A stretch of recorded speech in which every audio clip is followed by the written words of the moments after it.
look at who we're very pleased to have Jim Montgomery, the coach of your Boston Bruins, with us on the Volkswagen Dealers Expert Hotline. Jim Montgomery, hello, sir. Thank you for joining us very early. Gentlemen, how are we doing today?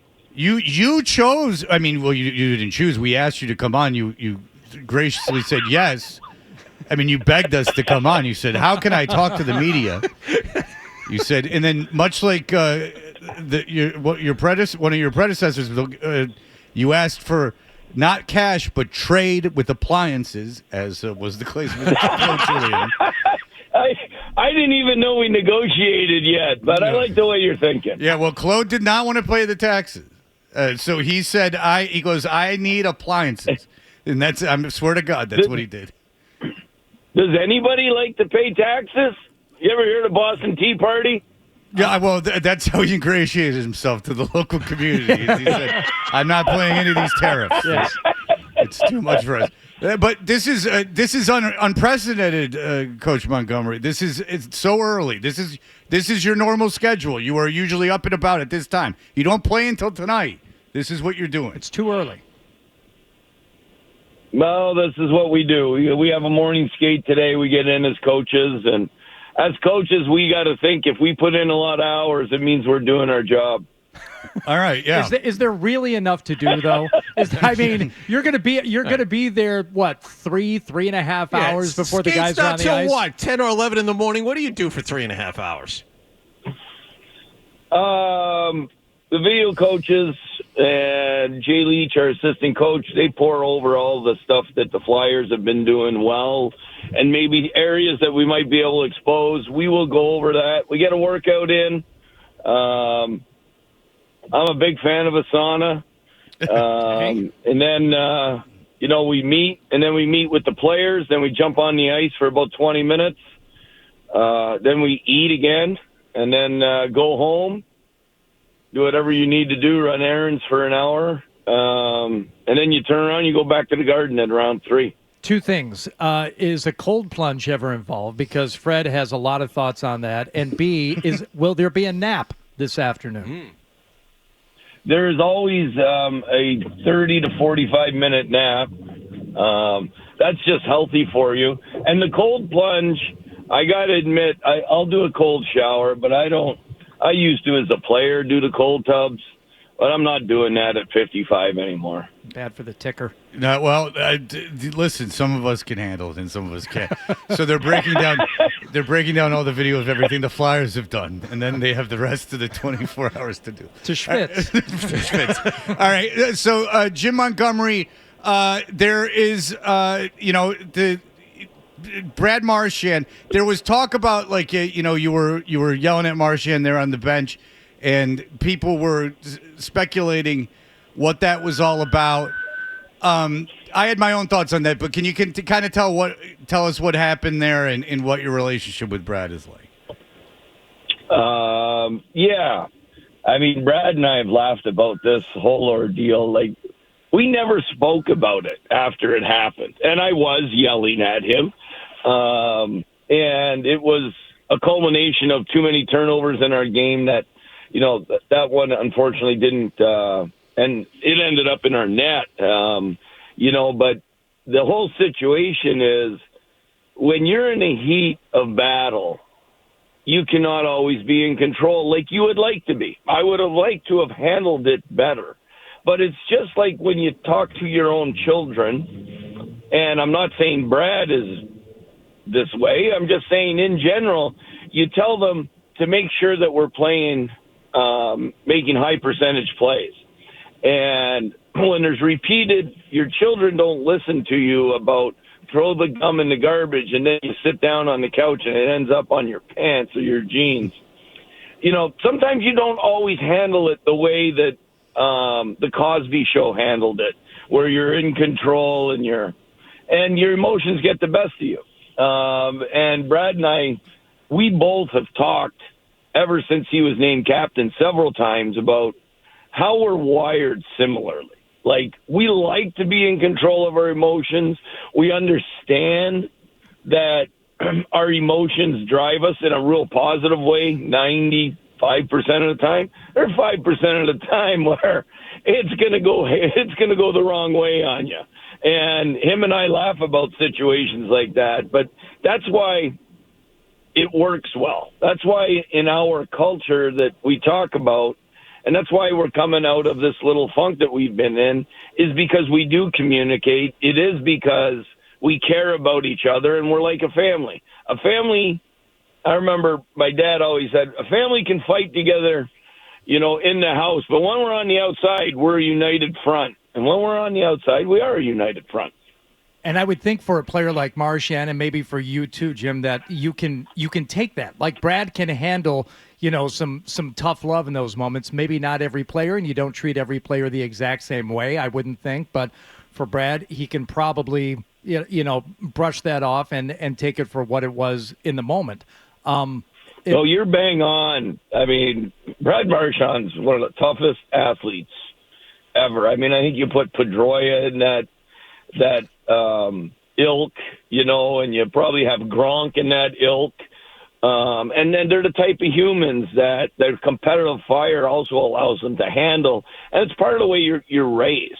And you're correct. There's other players, there's no chance I would have done that with at least 70% of the other players on the team because they need a different way to be reached. Yeah, that Hardy stole that from me because I was saying that it's like the Belichick-Brady thing, that Belichick would go after Brady and the other team would go, he's the greatest. You operate under the belief that I sit here and listen to you during this show. I think it sank in, at least subliminally. All right. I just wanted to make it clear, Jim, that was my thought. Go ahead, John. You had a question. My question is about the lineup. You've obviously made a lot of different line combinations over the last 3 or 4 games to try and get some people going. Specifically, guys like Morgan Geekie. Marchand just scored his first goal. What more can you as a head coach do? What other buttons can you push? The only thing you can do, when players are in a slump, so to speak, like Aaron Judge is right now in the World Series, is showing them positive video of, this is what you look like when you're on. And we have that footage, and we show them the effort that it takes for them to score a lot of their goals. And the best example is Brad Marchand's goal that he got the first one in here. I mean, he probably got 4 shots on net. He chopped the goalie's leg off before he put the puck in the net.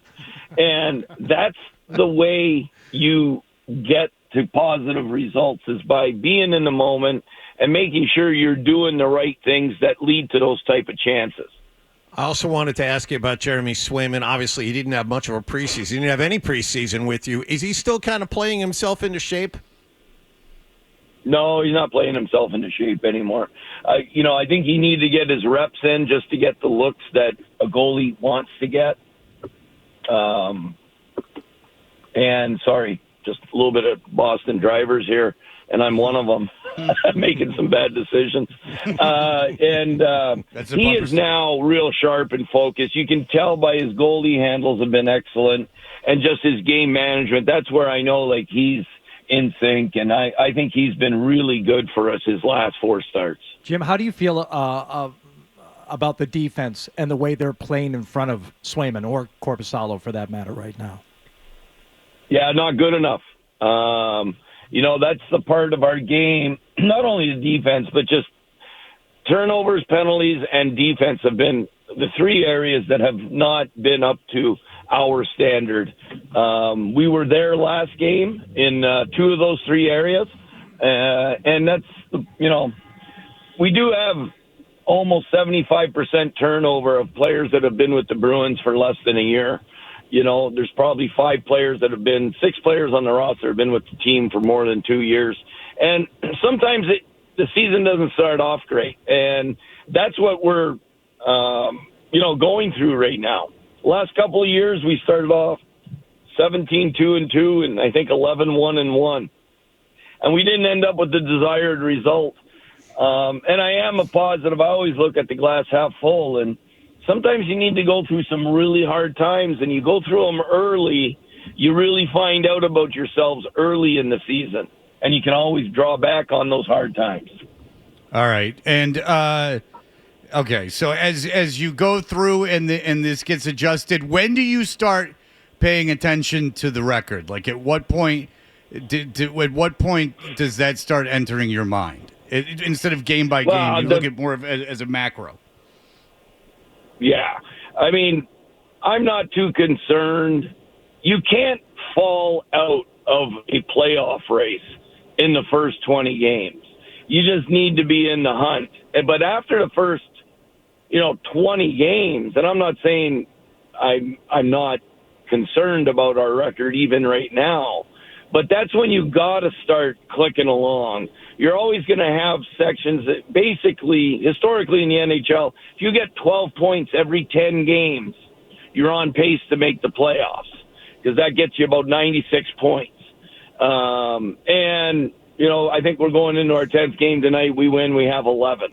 So we haven't put ourselves in a bad situation. We just need to start playing consistent Bruins hockey, and we feel with the roster we have and the people, most importantly, that are donning the Spoke B jersey are going to get us to where we need to go. And this is not me stealing from Fred because I'm not convinced he's right on this, but Fred feels fine with the way things are going right now in terms of the way the team is constructed because he thinks playoff time, this is the type of roster that you're going to need and that it's going to prevail as the games tighten up a little bit and things get a little more physical. Do you feel the same way despite the hiccups here in the first 9 games that the way this team is built right now is built for playoff success?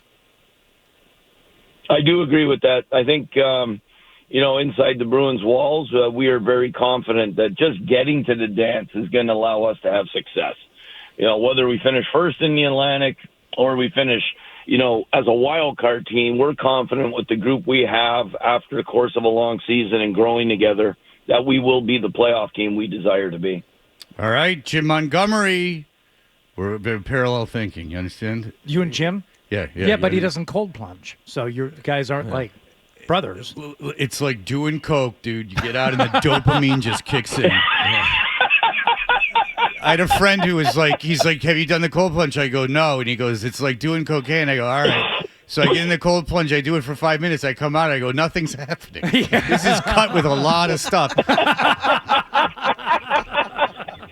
That's an odd description to do something healthy for you. I know. Well, listen, he's like, you won't believe the dopamine kick. And I'm like, it's not happening. Not happening. All right. Jim Montgomery, best of luck tonight. We really appreciate you calling in today. Thanks and good luck. Thank you, guys. If you like that clip, check out more videos from Toucher and Hardy here. For more Bruins analysis and opinion, hit this playlist.